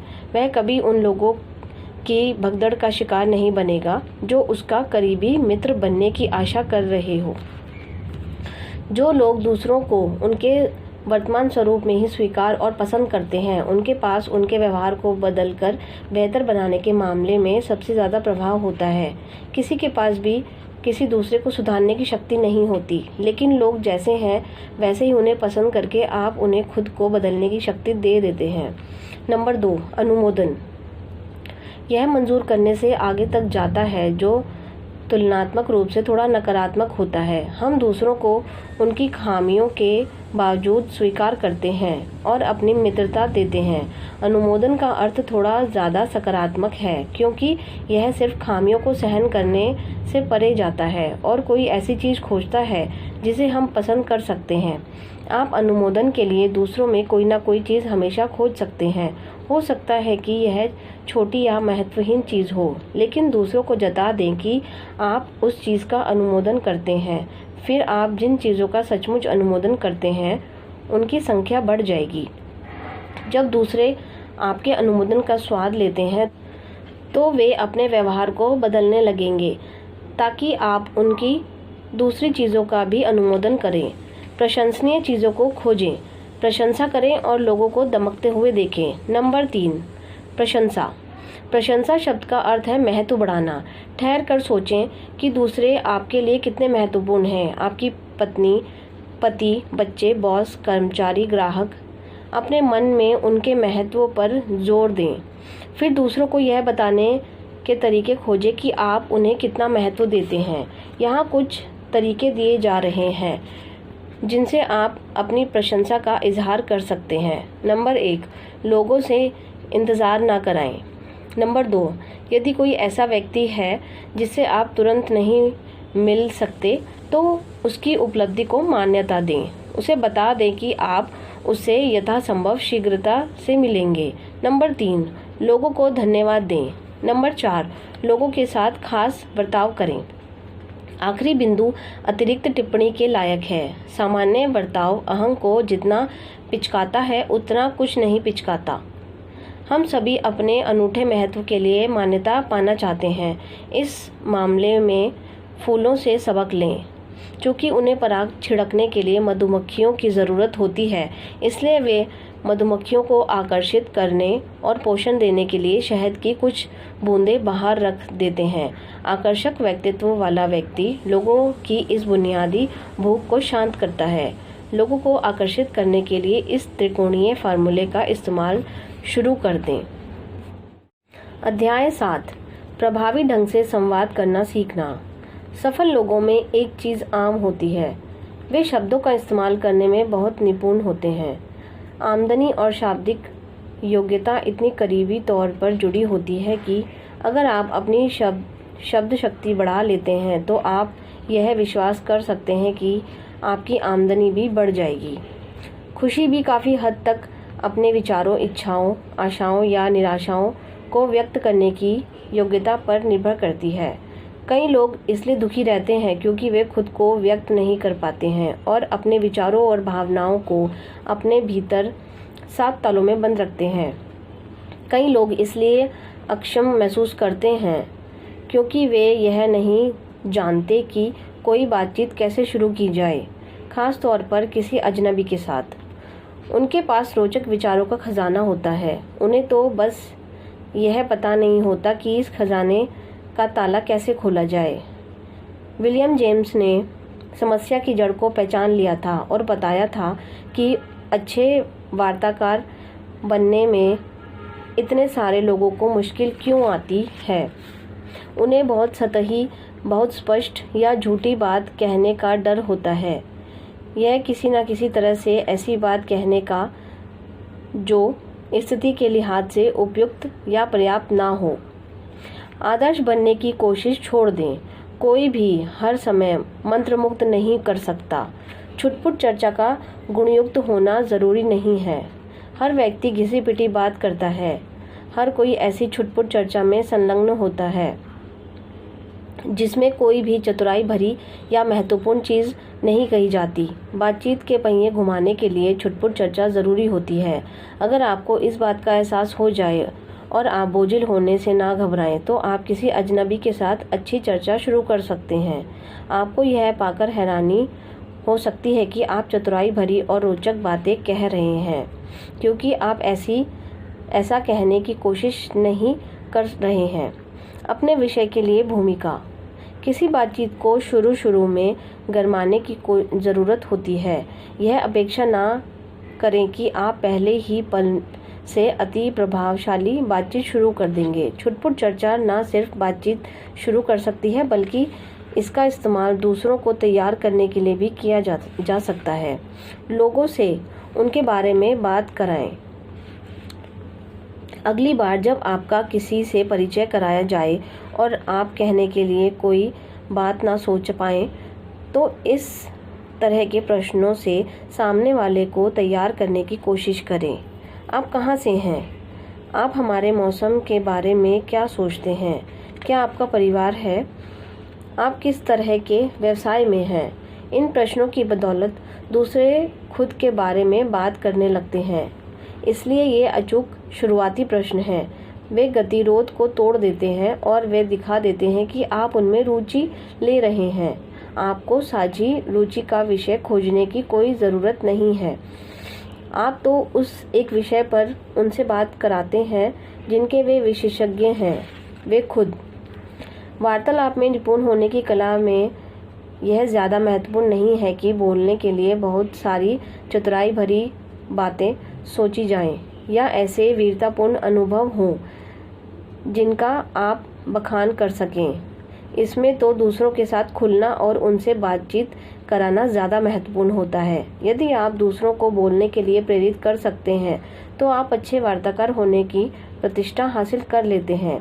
यदि आप दूसरों से उनके बारे में बात कराते रहें तो वे आपके और आपके विचारों के प्रति जितना ज़्यादा खुलेंगे उतना किसी दूसरी चीज़ से नहीं खुलेंगे। दूसरों की रुचि जगाने के लिए प्रश्न पूछें। इस तरह के प्रश्न पूछकर बातचीत को सामने वाले की रुचियों की ओर मोड़ते रहें। क्यों, कहाँ, कैसे। यदि कोई कहता है मेरे पास इंडियाना में 25 एकड़ की छोटी सी जगह है, तो कूदकर यह ना बोलें देखो मेरे पास टेक्सास में 500 एकड़ ज़मीन है। इसके बजाय यह पूछें इंडियाना में कहाँ पर, यह आपके पास कितने समय से है। इस तरह के प्रश्नों से सामने वाले को लगने लगेगा कि आप उन सबसे रोचक लोगों में से एक हैं जिनसे वह आज तक मिला है।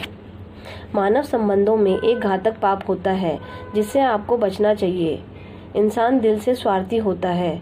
उसकी पहली, आखिरी और हमेशा रुचि खुद में होती है। दिखाएं कि आप दूसरों में रुचि रखते हैं, इसके बाद ही वह आप में रुचि लेगा। उस नाटककार की तरह ना बने जो 2 घंटों से ज़्यादा समय तक खुद के बारे में बात करता रहा। इसके बाद वह अपने साथी की ओर मुड़कर बोला, अब मेरे बारे में बहुत बातें हो गईं, आइए अब आपके बारे में बात करते हैं। आप मेरे नाटकों के बारे में क्या सोचते हैं? आप भी इंसान हैं और यह स्वाभाविक है कि आपके मन में भी खुद के बारे में बात करने का प्रलोभन होगा। आप दमकना चाहते हैं, आप दूसरों को प्रभावित करना चाहते हैं, लेकिन दूसरों के आकलन में आप कहीं ज़्यादा ऊंचे होंगे। अगर आप बातचीत का रुख अपने बजाय उनकी ओर मोड़ देंगे तब दूसरों के मन में आपकी ज़्यादा ऊंची राय होगी। खुद से पूछे, इस स्थिति से मैं क्या चाहता हूँ? क्या आप अपने अहम को बढ़ावा चाहते हैं या फिर आप सामने वाले व्यक्ति का अनुमोदन, व्यवसाय, अनुमति या सद्भाव चाहते हैं? यदि आप सिर्फ अपने अहम को फुलाना चाहते हैं तो पूरी तरह से अपने बारे में बात करें, लेकिन बातचीत से इसके अलावा किसी दूसरी चीज़ के मिलने की उम्मीद ना करें। सार्वजनिक वक्ता खुद के बारे में बोलते हैं, लेकिन इन लोगों को ऐसा करने के लिए आमंत्रित किया जाता है और उनके श्रोता बंधक नहीं होते बल्कि स्वेच्छा से आते हैं।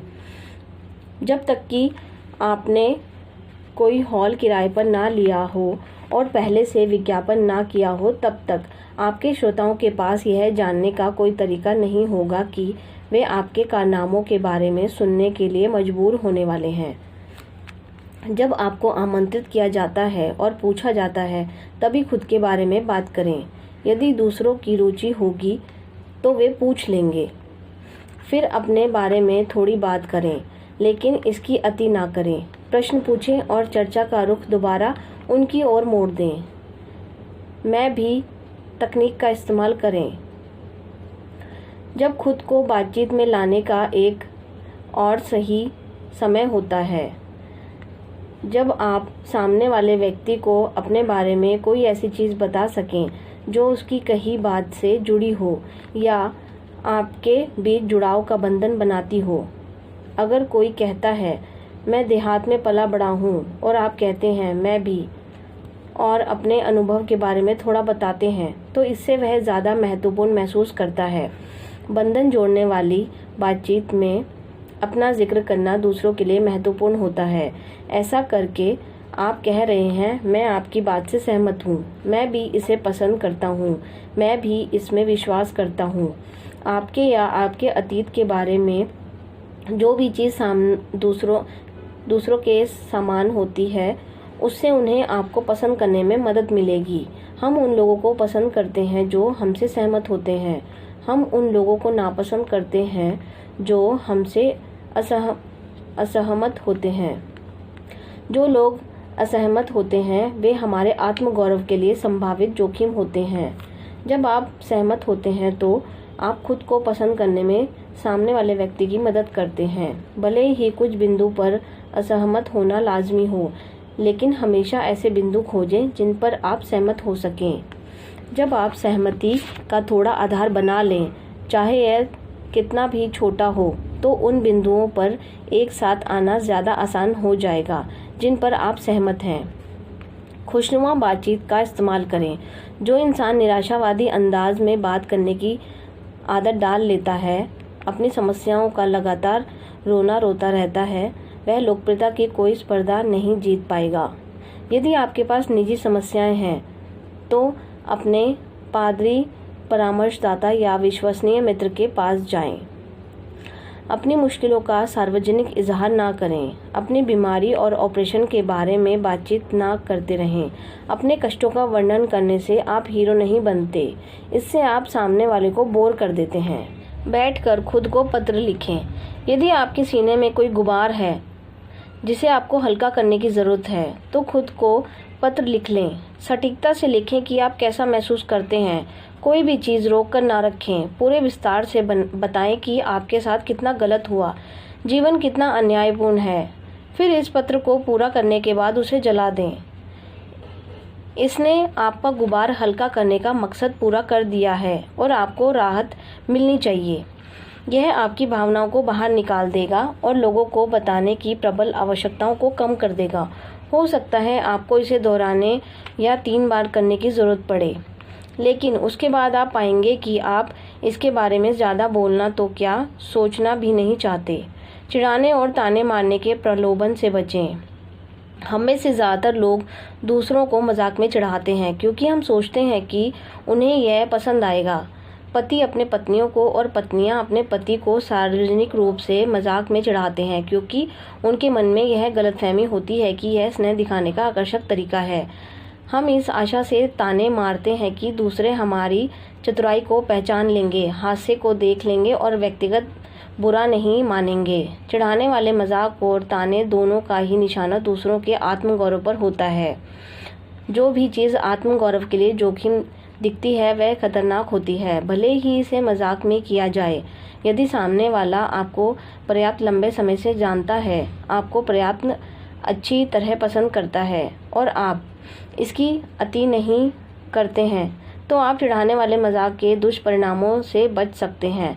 लेकिन इसके खिलाफ संभावनाएं इतनी ज़्यादा हैं कि कोशिश ना करना ही ज़्यादा सुरक्षित है। अपनी संवाद योग्यताओं को बेहतर बनाने के लिए इस विधि का इस्तेमाल आज से ही शुरू कर दें।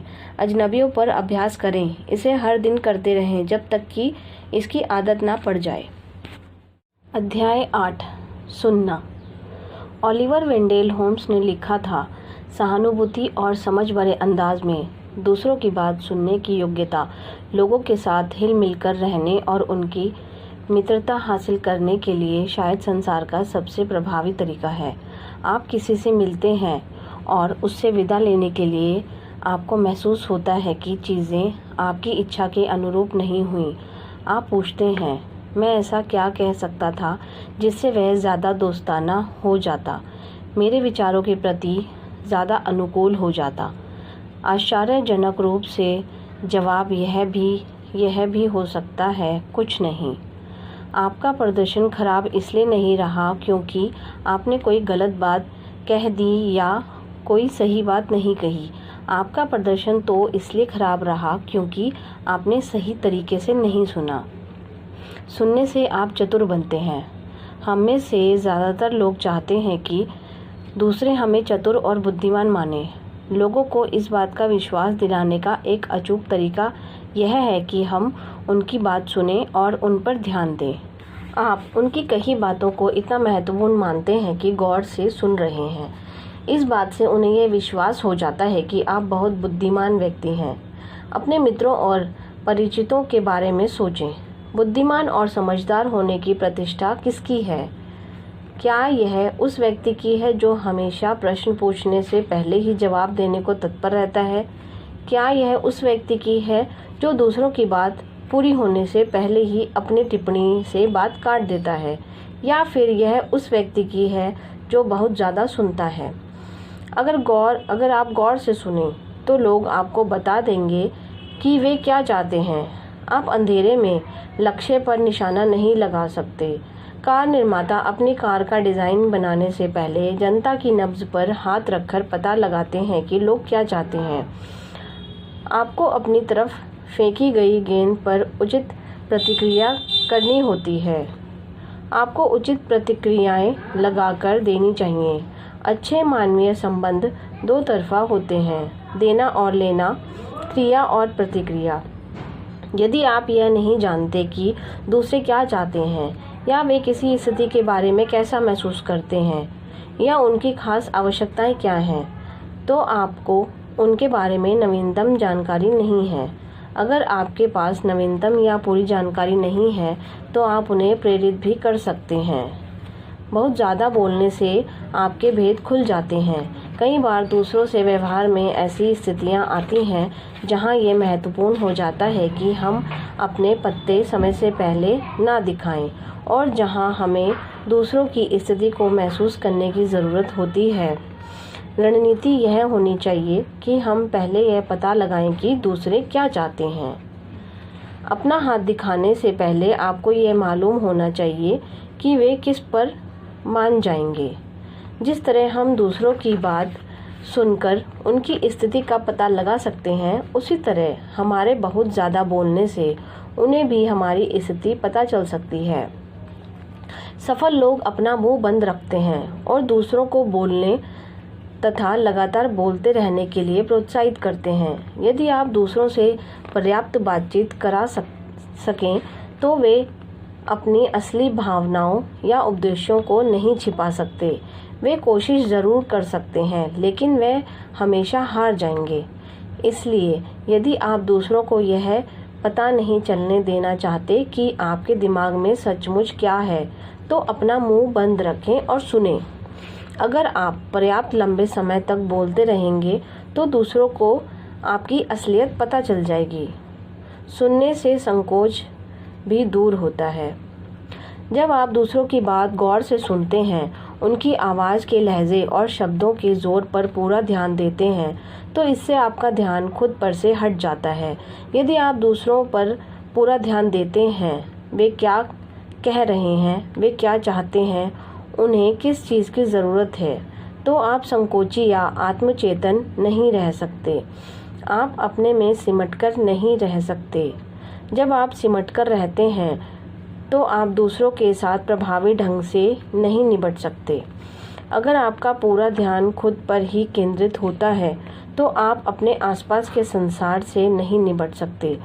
खुद के बारे में ऊंची राय रखना गलत नहीं है, लेकिन अपना पूरा ध्यान खुद पर ही केंद्रित रखना कारगर नहीं होता। बहुत ज़्यादा कोशिश ना करें। विलियम जेम्स ने कहा था कि लगातार बातचीतें इसलिए बोझिल होती हैं क्योंकि लोग तनाव रहित नहीं रहते हैं और इस वजह से सचमुच सही बात कहने की संभावना को कम कर देते हैं। लोगों के साथ प्रभावी ढंग से पेश आने के लिए आपको यह जानना होता है कि लोग क्या चाहते हैं, उन्हें किस चीज़ की ज़रूरत है और वे कौन हैं। आपको गौर से, सहानुभूति से और धैर्य से सुनना चाहिए।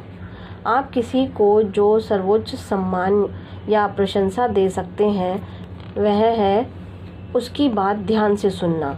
ऐसा करके आप उसके आत्मगौरव को बढ़ा देते हैं, क्योंकि हर व्यक्ति यह सोचना पसंद करता है कि उसके पास कहने को ऐसा क्या है जो सुनने लायक है।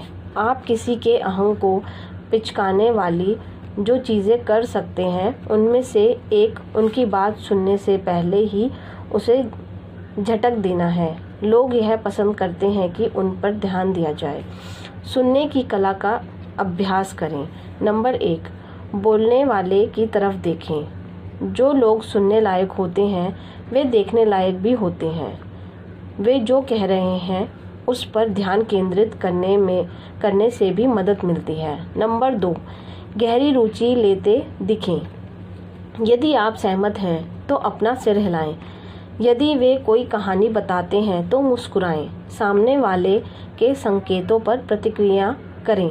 नंबर 3, सामने वाले की तरफ झुकें।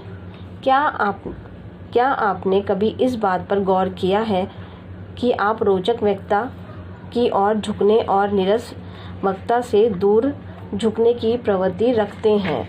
नंबर 4, प्रश्न पूछें। इससे लोगों को पता चल जाता है कि आप अब भी सुन रहे हैं। नंबर 5, बाधा ना डालें। इसके बजाय ज़्यादा जानकारी मांगें। जब आप बिना कोई व्यवधान डाले उनकी बात पूरी सुनते हैं तो लोगों को यह अपनी बहुत बड़ी प्रशंसा लगती है, लेकिन उन्हें यह प्रशंसा बहुत सच्ची तब लगती है जब आप इस तरह के प्रश्न से ज़्यादा जानकारी मांगते हैं। क्या आप आखिरी बिंदु को विस्तार से समझा सकते हैं? नंबर 6, वक्ता के विषय पर केंद्रित रहें। विषय ना बदलें, चाहे आप किसी खास विषय पर पहुंचने के लिए कितने ही आतुर हों। नंबर 7, अपनी बात रखने के लिए वक्ता के शब्दों का इस्तेमाल करें। बताए गए कुछ बिंदुओं को दोहराएं। इससे न सिर्फ यह साबित होता है कि आप सुन रहे हैं, बल्कि इससे आपको बिना विरोध के अपने कुछ विचार रखने का भी मौका मिल जाता है। अपनी खुद की टिप्पणियों से पहले इस तरह की बात कहें जैसा आपने बताया है। अध्याय 9, लोगों को सहमत कराना। हर दिन कोई ना कोई स्थिति सामने आती है जहां हमें किसी से अपनी बात मनवाने की ज़रूरत होती है। हमारे जीवन साथी, बच्चों, बॉस, कर्मचारी, ग्राहक, पड़ोसी, मित्र या शत्रु के साथ असहमति आम बात है। हमारी स्वाभाविक प्रतिक्रिया बहस करने की होती है। हमें राज़ी करने को अपनी स्वाभाविक प्रतिक्रिया बनाना सीखना चाहिए। जब कोई हमारे विचारों का विरोध करता है तो हम इसे अपने अहं के लिए जोखिम मान लेते हैं। हम भावनात्मक और शत्रुतापूर्ण बन जाते हैं और अपने विचार अपने विरोधी के गले के नीचे उतारने की कोशिश करते हैं। हम अपने तर्कों को बढ़ा चढ़ा कर पेश करते हैं और अपने विरोधी की बातों का मखौल उड़ाते हैं। यह जीतने का तरीका नहीं है। किसी बहस को जीतने का एकमात्र तरीका सामने वालों को उसकी मानसिकता बदलने के लिए राज़ी करना है। ऐसे तरीके हैं जिनसे दूसरे लोगों को आपके दृष्टिकोण से चीज़ें देखने के लिए प्रेरित किया जा सकता है। कम दबाव ही रहस्य है। इसका संबंध इस पुस्तक की विषय वस्तु से है। अगर आप लोगों पर काबू पाना चाहते हैं तो आपको मानव स्वभाव के खिलाफ काम करने के बजाय इससे अपने पक्ष में काम कराना सीखना होता है। किसी को यह बताएंगे कि उनके विचार मूर्खतापूर्ण हैं तो वे हमेशा उनकी रक्षा करेंगे। उनके दृष्टिकोण का मखौल उड़ाएंगे तो वे शर्मसार होने से बचने के लिए अपने दृष्टिकोण की रक्षा करेंगे। धमकियों का इस्तेमाल करेंगे तो वे आपके विचारों के खिलाफ अपने दिमाग को बंद कर लेंगे, चाहे वे कितने ही अच्छे क्यों ना हों।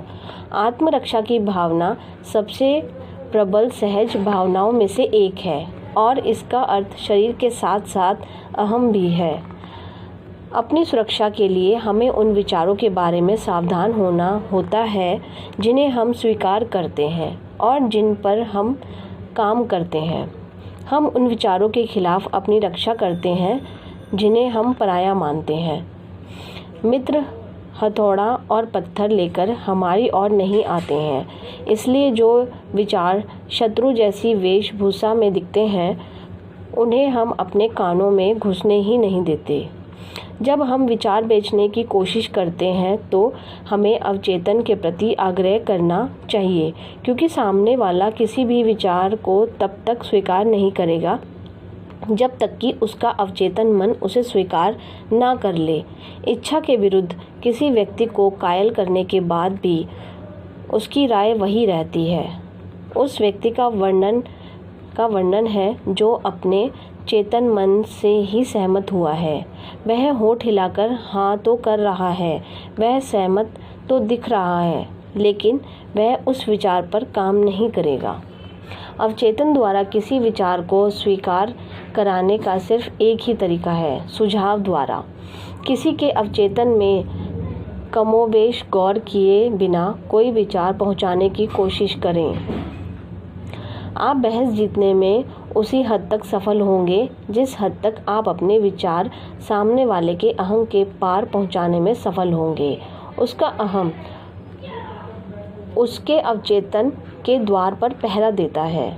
यदि यह जाग गया तो आपके विचारों को पार नहीं जाने देगा। बहस जीतने के नियम। नंबर 1, सामने वालों को उसका दृष्टिकोण बताने की अनुमति दें। बाधा ना डालें, सुनने की याद रखें। जिस व्यक्ति को कुछ कहना होता है वह बोलने की मानसिकता में होता है। जब तक उसकी बात पूरी नहीं हो जाती तब तक वह आपके विचारों को सुनने की मानसिकता में नहीं होता है। यदि आप चाहते हैं कि वह आपके विचारों को सुने तो पहले उसके विचार सुने। जब कोई आंदोलित हो तो उससे कहें कि वह अपने मुख्य बिंदुओं को दोहराए। इससे बहुत मदद मिलती है। उसे गुबार निकालने की अनुमति देने से उसकी शत्रुता कम हो जाती है। नंबर 2, जवाब देने से पहले ठहरें। यह उस बातचीत में भी इतनी ही अच्छी तरह काम करता है जहां कोई मतभेद या असहमति ना हो। जब आपसे कोई प्रश्न पूछा जाए तो सामने वाले की तरफ देखें और जवाब देने से पहले थोड़ा ठहरें। इससे सामने वाले को लगता है कि आप उसकी कही बात को इतनी महत्वपूर्ण मानते हैं कि उसके बारे में सोचने के लिए ठहर गए हैं। बस थोड़े से विराम की ही ज़रूरत है। यदि आप बहुत ज़्यादा ठहरते हैं तो सामने वाले को यह आभास हो सकता है कि आप झिझक रहे हैं या कन्नी काट रहे हैं। यदि आपको असहमत होना हो तो हल्का सा विराम बहुत महत्वपूर्ण होता है। यदि आप तुरंत ही नहीं कह देते हैं तो इससे सामने वाला यह महसूस करता है कि आपकी इतनी रुचि नहीं है कि आप उसकी समस्याओं में समय लगाएं। नंबर 3, 100% जीतने पर जोर ना दें। जब हम किसी बहस में उलझ जाते हैं तो हम में से ज़्यादातर लोग यह साबित करने की कोशिश करते हैं कि हम पूरी तरह से सही हैं और बाकी लोग गलत हैं। राज़ी करने में निपुण लोग हमेशा थोड़ा झुक जाते हैं और सहमति का कोई बिंदु खोज लेते हैं। यदि सामने वाले के पक्ष में कोई बिंदु है तो उसे स्वीकार कर लें। यदि आप छोटे और महत्वहीन बिंदुओं पर उनकी बात मान लेते हैं तो इस बात की ज़्यादा संभावना है कि वह बड़े बिंदुओं पर आपकी बात मान लेगा। नंबर 4, अपनी बात संयत और सटीक अंदाज में रखें। जब हमारे विचारों का विरोध होता है तो हमें अतिशयोक्ति की प्रवृत्ति पर निगाह रखनी होती है।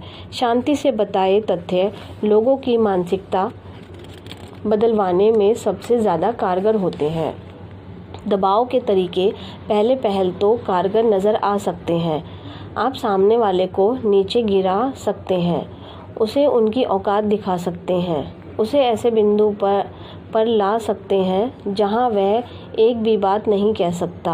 आपके श्रोता ताली बजाते हैं, आप बहस में जीत गए हैं या ऐसा लगता है, लेकिन सामने वाले व्यक्ति ने आपके दृष्टिकोण को स्वीकार नहीं किया है और वह आपके विचारों के अनुसार काम नहीं करेगा।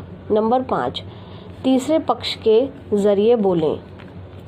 जो वकील मुकदमे जीतना चाहता है वह गवाह इकट्ठे करता है जो उन बिंदुओं की पुष्टि करते हैं जिन्हें वह जूरी के सामने रखना चाहता है।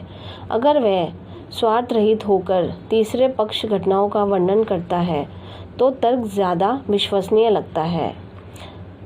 सेल्स पीपल संतुष्ट ग्राहकों की गवाही का इस्तेमाल करते हैं। राजनीतिक पद के उम्मीदवार समर्थन का आग्रह करते हैं। तीसरे पक्षों के जरिए बोलना तब विशेष मूल्यवान हो सकता है जब कोई मतभेद हो और आप चाहते हो कि दूसरे चीज़ों को आपके दृष्टिकोण से देखें। जब आप अपने खुद के लाभ के लिए कोई बात कहते हैं तो लोग स्वाभाविक रूप से आपके प्रति शंकालु होते हैं। इसके अलावा तीसरे पक्षों के कथनों से सामने वाले के अहंकार के जागने की आशंका भी कम रहती है। आंकड़े, रिकॉर्ड, इतिहास और कथन सभी का हवाला दिया जा सकता है। नंबर 6, सामने वाले को लाज बचाने की अनुमति दें। कई मौके होंगे जब दूसरे खुशी खुशी अपना दृष्टिकोण बदलने और आपके साथ सहमत होने के लिए तत्पर हो जाएंगे। बस एक ही बाधा बीच में बचेगी। उन्होंने पहले ही एक निश्चित दृष्टिकोण सामने रख दिया है, एक मजबूत मोर्चा ले लिया है और वे शर्मिंदा हुए बिना अपने दृष्टिकोण को नहीं बदल सकते। अगर वे आपके साथ सहमत होंगे तो एक तरीके से उन्हें यह स्वीकार करना होगा कि वे गलत थे। राज़ी करने में माहिर लोग जानते हैं कि सामने वाले को उसके पिछले दृष्टिकोण से बाहर निकालने और लाज बचाने का दरवाज़ा कैसे खुला छोड़ना है, वरना वे अपने खुद के तर्क के कैदी बन जाते हैं या बन सकते हैं। यदि आप किसी दूसरे को राज़ी कर सकते हैं तो न सिर्फ आपको उसे अपनी बात का विश्वास दिलाना होगा, बल्कि आपको यह भी पता होना चाहिए कि उसे उसके खुद के तर्क से कैसे बचाना है। पहला तरीका यह मान लेना है कि उसके पास सारे तथ्य नहीं थे। मैंने भी पहले इसके बारे में ऐसा ही महसूस किया था, जब तक कि मुझे यह जानकारी नहीं मिली जिससे पूरी तस्वीर ही बदल गई। दूसरा तरीका, ऐसा कोई तरीका सुझाना है जिससे वे गेंद को किसी दूसरे की तरफ उछाल सकें। अध्याय 10, प्रशंसा करना। प्रशंसा ऊर्जा को मुक्त करती है। कभी गौर किया है कि जब कोई किसी अच्छी तरह किए गए काम के लिए आपको धन्यवाद देता है या सच्ची प्रशंसा करता है तो आपका उत्साह कैसे बढ़ जाता है। प्रशंसा हमें नई ऊर्जा और नया जीवन देती है। आप प्रशंसा से जो उत्साह पाते हैं वह कोई भ्रम नहीं है, ना ही आपकी कल्पना है। इससे वास्तविक शारीरिक ऊर्जा मुक्त होती है। हो सकता है इस बिंदु पर आप यह सोच रहे हो, प्रशंसा का लोगों के साथ हिल मिलकर चलने से क्या संबंध है। जवाब है सब कुछ। हम में से बहुत कुछ लोगों को यह एहसास होता है कि किसी के काम के लिए श्रेय देना, किसी अच्छी तरह किए गए काम के लिए मान्यता और प्रशंसा देना कितना महत्वपूर्ण होता है। हर जगह लोग प्रशंसा और कद्र के भूखे हैं। जब हम उन्हें वह दे देते हैं जिसकी उन्हें भूख है तो इस बात की ज़्यादा संभावना है कि वे हमें उदारता से हमारी मनचाही चीज़ दे देंगे। हर दिन एक छोटा चमत्कार करें। जब भी आप किसी दूसरे के उत्साह को बढ़ाते हैं या उन्हें ज़्यादा जीवन और ऊर्जा से ओत-प्रोत करते हैं तो आप एक छोटा चमत्कार कर रहे हैं। यह सरल है। आपको तो बस इतना करना है कि हर दिन किसी को सच्ची प्रशंसा दें और गौर करें कि इससे वे सचमुच बेहतर प्रदर्शन करने में किस तरह सक्षम बनते हैं। जहाँ वाजिब हो वहाँ सच्ची प्रशंसा और श्रेय देने से न सिर्फ लोग बेहतर महसूस करते हैं, बल्कि इससे उन्हें ज़्यादा उत्पादक तरीके से काम करने की अनुमति भी मिलती है। जब बोनस और मुनाफे में हिस्सेदारी योग्यता पर आधारित होती है, कंपनी के लिए महत्व को पहचानने का साधन होती है, तो उत्पादन बेहतर होता है। अच्छे कथनों में उदार बने। प्रशंसा करने के लिए लोगों के किसी बड़ी या असाधारण चीज़ करने का इंतज़ार ना करें। यदि कोई आप पर छोटा सा एहसान करता है तो अपनी कद्र दिखाएं और आपको धन्यवाद कहकर उन्हें श्रेय दें। उन चीज़ों की तलाश करें जिनके लिए आप लोगों को धन्यवाद दे सकते हैं। प्रशंसा भरे शब्द कहें। लोगों को यह बता दें कि आप कैसा महसूस करते हैं। यह मानकर ना चलें कि लोग जानते हैं कि आप उनकी कद्र करते हैं। उन्हें बता दें। जब आप लोगों को बताते हैं कि आप उनके कार्यों की कद्र करते हैं तो इससे वे ज़्यादा और बेहतर करना चाहते हैं। आपको धन्यवाद कहने के नियम। नंबर 1, धन्यवाद सच्चा होना चाहिए। इसे इस तरह कहें मानो आप दिल से धन्यवाद दे रहे हों। इसमें अर्थ और जीवन भरें। इसे बेरुखा या दस्तूर ना बनने दें, इसे खास बनाएं। नंबर 2, इसे बुदबुदाकर ना कहें, खुलकर बोलें। इस तरह काम ना करें मानो किसी को धन्यवाद देने में आपको शर्म आ रही है। नंबर 3, नाम लेकर लोगों को धन्यवाद दें।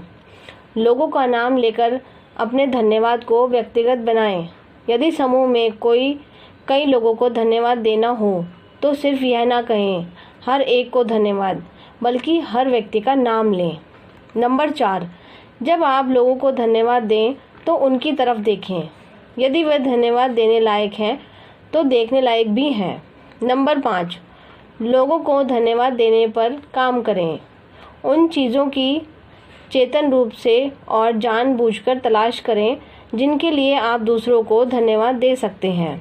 नंबर 6, जब लोगों को सबसे कम उम्मीद हो तब धन्यवाद दें। आपको धन्यवाद और भी ज़्यादा शक्तिशाली होता है जब दूसरे इसकी अपेक्षा नहीं करते या यह महसूस नहीं करते कि वे इसके हकदार हैं। आप दूसरों में अच्छी चीज़ों की जानबूझकर तलाश करके अपनी खुद की खुशी बढ़ा सकते हैं।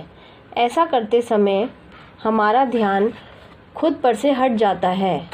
इससे हम कम संकोची, कम आत्मसंतुष्ट और ज़्यादा सहिष्णु व समझ भरे हो जाते हैं। दुखी लोगों की एक अचूक निशानी यह है कि वे अति आलोचक होते हैं। वे जानबूझकर दोषों या कमियों की तलाश करते हैं। जब वे अपना नज़रिया बदलकर दूसरों में अच्छी चीज़ों की तलाश करने लगते हैं तो उनकी खुद की खुशी बढ़ जाती है। कोई भी आदर्श नहीं होता। यह कहा जाता है कि हर इंसान में अच्छाई होती है। यदि कोई ऐसा व्यक्ति है जिससे आपको चिढ़ होती है तो किसी ऐसी चीज़ की तलाश शुरू कर दें जिसके लिए आप उसकी प्रशंसा कर सकें। यदि वे आपका सिर चबा जाते हैं तो शायद उनके दांत अच्छे हैं, इसलिए उनके दांतों की प्रशंसा करें। प्रशंसा करने के लिए चीज़ों की तलाश करते रहें। इससे न सिर्फ वे बदल जाएंगे बल्कि इससे उनके बारे में आपकी राय भी बदल जाएगी। प्रशंसा देने के लिए महत्वपूर्ण पहलू ये हैं। नंबर 1, यह सच्ची होनी चाहिए। कोरी चापलूसी साफ दिखाई दे जाती है और इससे कुछ हासिल नहीं होता। हमेशा कोई ना कोई ऐसी चीज़ होती है जिसकी प्रशंसा की जा सके, बशर्ते आप इसकी तलाश करें। किसी छोटी चीज़ के लिए लोगों की प्रशंसा करना किसी बड़ी चीज़ के लिए झूठी प्रशंसा करने से कहीं बेहतर होता है।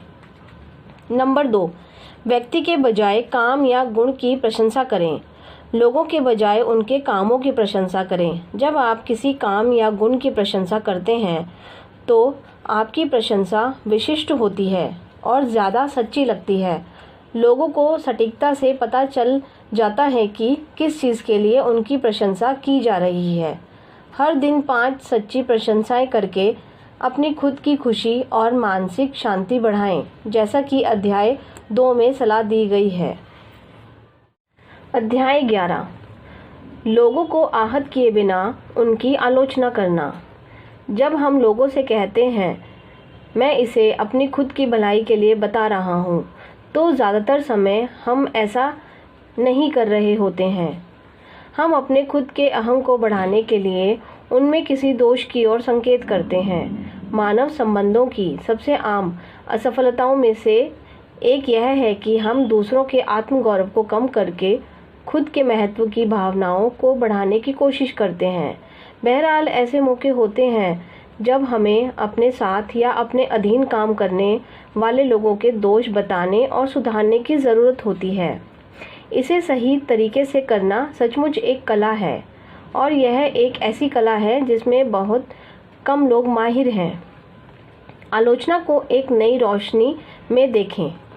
चूँकि प्रभावी आलोचना की कला के बारे में बहुत कम जाना जाता है और ज़्यादातर लोग इसमें बहुत अनाड़ी होते हैं, इसलिए आलोचना शब्द हमारे मुंह में एक कसैला स्वाद छोड़ जाता है। लेकिन आलोचना की सच्ची कला उन्हें मार कर नीचे गिराना नहीं है, बल्कि उन्हें ऊपर उठाना है। यह भावनाओं को आहत करना नहीं है, बल्कि बेहतर काम करने में उनकी मदद करना है। सफल आलोचना के अनिवार्य गुण। नंबर 1, आलोचना बिल्कुल एकांत में करनी चाहिए। यदि आप चाहते हैं कि आपकी आलोचना का असर हो, तो आपको अपने खिलाफ दूसरों के अहंग को उकसाना नहीं चाहिए। याद रखें, आपका लक्ष्य उसके अहंग का गुब्बारा पिचकाना नहीं है, बल्कि अच्छा अंतिम परिणाम हासिल करना है। भले ही आपका उद्देश्य पवित्र और भावना सही हो, लेकिन असल महत्व की बात यह है कि सामने वाला इसके बारे में कैसा महसूस करता है। दूसरों के सामने हल्की सी भी आलोचना करने से द्वेष उत्पन्न होता है। आलोचना चाहे जितनी न्यायपूर्ण हो, इससे सहयोगियों के सामने उस व्यक्ति को नीचा देखना पड़ता है। आप इस नियम का पालन करें या नहीं, इससे आपके सच्चे उद्देश्यों का एक अच्छा संकेत मिल सकता है। क्या आप दूसरे श्रोताओं के आसपास रहने पर ही आलोचना करते हैं? अगर ऐसा है तो आपका असली उद्देश्य दूसरों की मदद करना नहीं है, बल्कि अहंग की संतुष्टि हासिल करना है। नंबर 2, आलोचना की शुरुआत में कोई अच्छी बात कहें या प्रशंसा करें। अच्छे शब्द, प्रशंसा और तारीफ दोस्ताना माहौल बना देते हैं। ये दूसरों को आरामदेह बना देते हैं और उनके रक्षा कवच को नीचे कर देते हैं। प्रशंसा और बधाई दिमाग को उस आलोचना के लिए खोल देती है जिसे कहना आवश्यक है। नंबर 3, आलोचना को अव्यक्तिगत बनाएं। व्यक्ति की नहीं, काम की आलोचना करें। एक बार फिर, यहाँ आप व्यक्ति के बजाय कामों या व्यवहार की आलोचना करके अहंग को बीच से हटा सकते हैं। अपनी आलोचना उनके कामों तक सीमित रखकर आप उनकी प्रशंसा भी कर सकते हैं और उनके अहंग को भी बढ़ा सकते हैं। मैं पिछले अनुभव से जानता हूँ कि इस तरह की गलती आपके आम प्रदर्शन का हिस्सा नहीं है। नंबर 4, जवाब बताएं। जब आप दूसरों को बताते हैं कि उन्होंने क्या गलत किया, तो उन्हें यह भी बताएं कि इसे सही कैसे करना है। जोर गलती पर नहीं, बल्कि इसे सुधारने और दोबारा होने से बचाने के तरीके पर दिया जाना चाहिए। सबसे बड़ी शिकायतों में से एक यह है, मैं नहीं जानता कि मुझसे क्या अपेक्षा की जाती है। यदि आप लोगों को बता देते हैं कि सही क्या है, तो ज़्यादातर लोग सही काम करने के लिए तत्पर रहते हैं। नंबर 5, सहयोग का आग्रह करें, इसकी मांग ना करें। मांग करने के बजाय आग्रह करने से हमेशा ज़्यादा सहयोग मिलता है। क्या आप ये सुधार कर लेंगे से कम द्वेष जागता है, जबकि इसे दोबारा करें और इस बार देखते हैं कि क्या आप इसे सही कर पाते हैं से ज़्यादा द्वेष उत्पन्न होता है। अगर आप बदलने का आदेश जारी करने के बजाय बदलने की इच्छा जगाने के लिए लोगों को उत्साहित करेंगे, तो आप काफ़ी आगे तक पहुंच जाएंगे। नंबर 6, एक अपराध के लिए एक आलोचना। एक गलती पर एक बार ध्यान दिलाना वाजिब है, दूसरी बार अनावश्यक है, तीसरी बार छिद्रान्वेषण है। आलोचना के लक्ष्य की याद रखें, आपको काम कराना है, अहंग का युद्ध नहीं जीतना है।